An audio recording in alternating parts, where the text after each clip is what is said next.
Various competitive exam में आए हुए इडियम्स और फ्रेजल वर्ब पे हम लोग एक नज़र डालते हैं। देखिए, आज आप लोगों के लिए इडियम्स और फ्रेजल के कुछ प्रश्नों को लाया गया जो बेहद ही इंपॉर्टेंट है आप लोगों के लिए। ठीक है ना, आप लोग इनको नोट भी कर सकते हैं, पढ़ते भी रहिए। बिना देर के हुए हम लोग फटाफट शुरू करते हैं और इस सेशन को जी फिनिश करते हैं। देखिए, लव एट फर्स्ट साइट, आप लोग जानते ही होंगे कि लव एट फर्स्ट साइट का अर्थ ही होता है पहली नजर में प्रेम होना।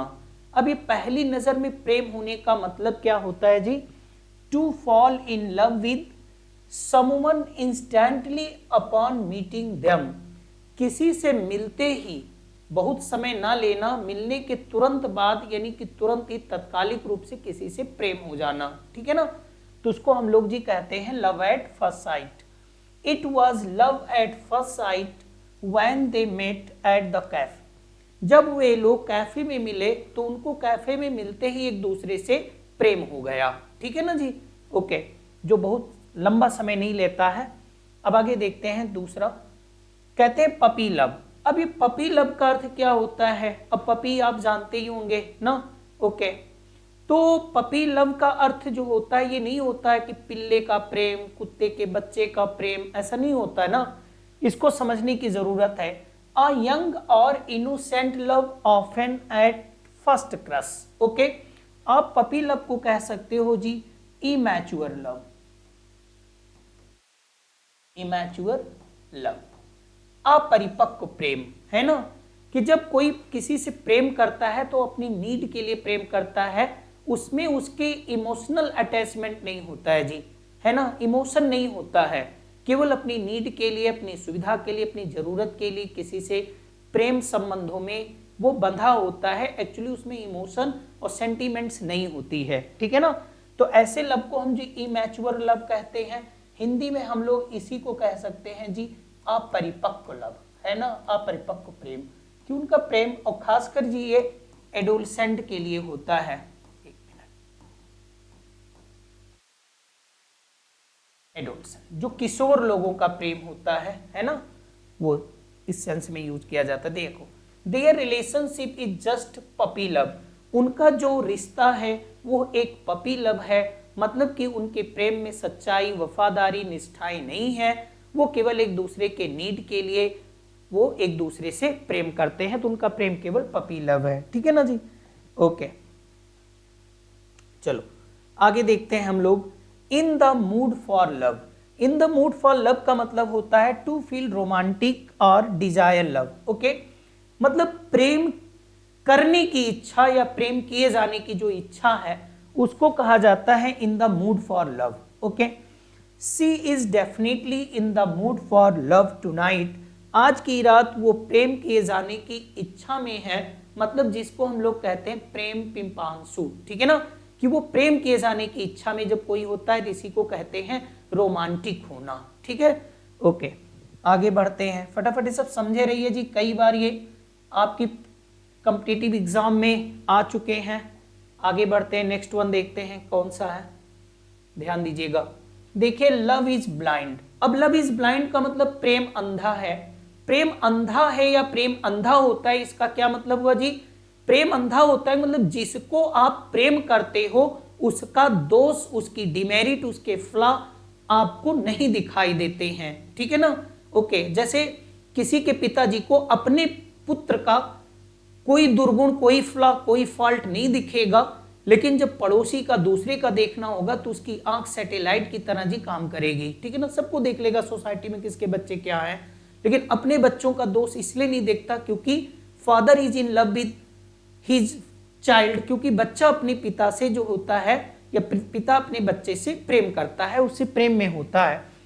तो कहते हैं love is blind when people in love fail to see their partners fault, है ना, जब कोई किसी से प्रेम करता है तो जिससे वो प्रेम करता है अपने पार्टनर के फॉल्ट को देखने में अक्षम होता है, असमर्थ होता है, उसको अपने साथी का दोष, उसका फ्लॉ नहीं दिखाई देता है। ठीक है ना, इसीलिए ये इडियम्स आई है, एक फ्रेजल वर्ब है कि आप कहते हो कि लव इज ब्लाइंड, ओके।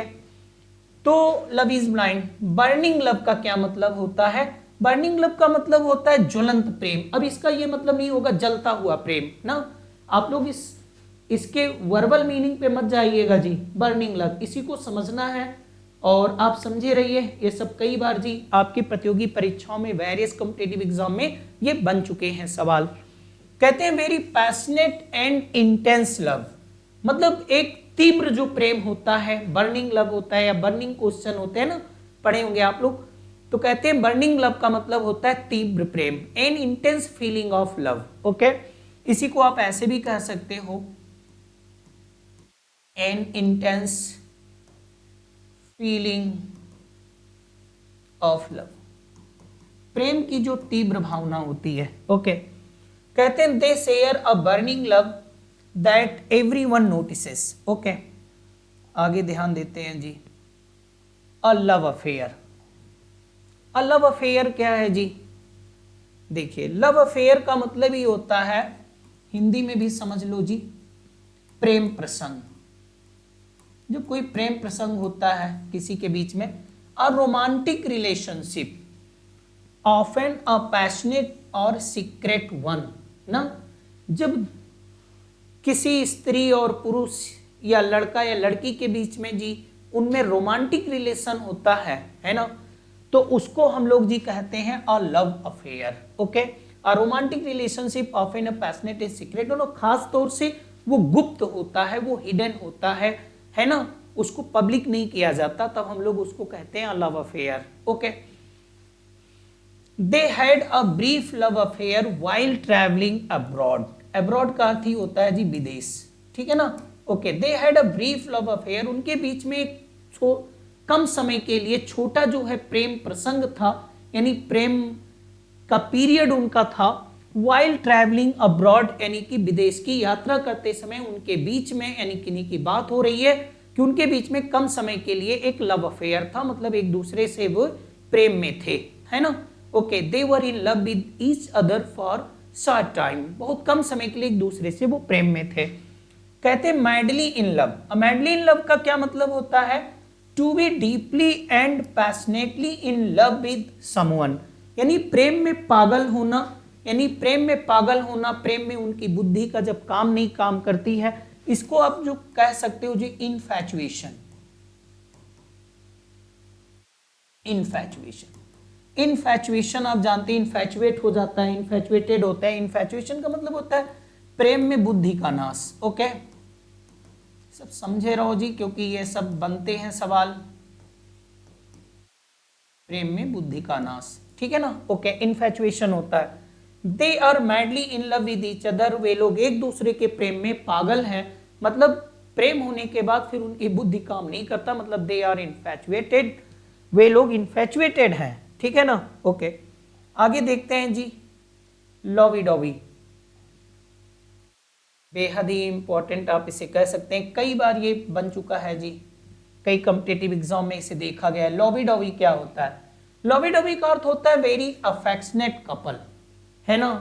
जब कोई कपल होते हैं वो बहुत ही लवी डॉवी होते हैं, मतलब कि वे एक दूसरे से क्लोजली जी बहुत ही प्रेम में होते हैं, और वो प्रेम उनका पब्लिक भी होता है, यानी कि वो एकदम खुलेआम प्रेम का प्रदर्शन भी करते हैं। Parul and Raj are always holding hands and kissing in public. ध्यान दीजिए कि एग्जाम्पल समझने की कोशिश करिए। पारुल और राज हमेशा एक दूसरे का हाथ पकड़े हुए होते हैं, एंड किसिंग इन पब्लिक, और पब्लिक में, इन पब्लिक का मतलब खुलेआम, छिपा के नहीं जी, और एक दूसरे को किस कर रहे होते हैं। दे आर शो लवी डोवी, वे बड़े ही लवी डोवी हैं, मतलब they are very affectionate couple. Okay, आगे ध्यान देते हैं डबल डेट। अब देखिए डबल डेट का मतलब क्या होता है, अब आप इसको भी सर्च करिएगा, आगे मैं आपको पढ़ाऊंगा। एक ब्लाइंड डेट भी होती है, ठीक है ना। तो ब्लाइंड डेट क्या है, डबल डेट क्या है, अगर आप कॉम्पिटिटिव एग्जाम को टारगेट करके पढ़ रहे हैं तो आपके लिए सब सारी चीजें जी बहुत ही इंपॉर्टेंट हो सकती है। बिल्कुल ही ध्यान से सुनिए, और चाहें तो आप लोग नोट भी कर सकते हैं। डबल डेट का अर्थ होता है a social event when two couples go out together, एक सामाजिक जो एक सोशल इवेंट होता है जिसमें दो कपल, एक नहीं जी दो कपल एक साथ जब जाते हैं तो उसको डबल डेट कहा जाता है, ठीक है। जैसे आप एग्जांपल से समझ सकते हैं, सोहिनी एंड सोहन, सोहिनी और Sohan went on a double date और with Mohini and Mohan to their local restaurant. मतलब सोहिनी और सोहन डबल डेट पर गए, मतलब कि कोई सोशल इवेंट है वहां गए। और कौन था दूसरा जोड़ा, कौन है जी, मोहिनी एंड मोहन। मतलब सोहिनी और सोहन, मोहिनी और मोहन के साथ एक लोकल रेस्टोरेंट में डबल डेट पर गए। मतलब एक सामाजिक कोई कार्यक्रम है, कोई सामाजिक जी उत्सव है या सामाजिक कार्यक्रम है, वहां पे वो लोग एक डबल डेट पर गए। ठीक है ना। ओके, आज का सेशन जी यहीं पे समाप्त होता है। नेक्स्ट सेशन में अगली वीडियो में मेरी आपके साथ जी फिर से मुलाकात होगी। तब तक के लिए सभी साथियों को नमस्कार।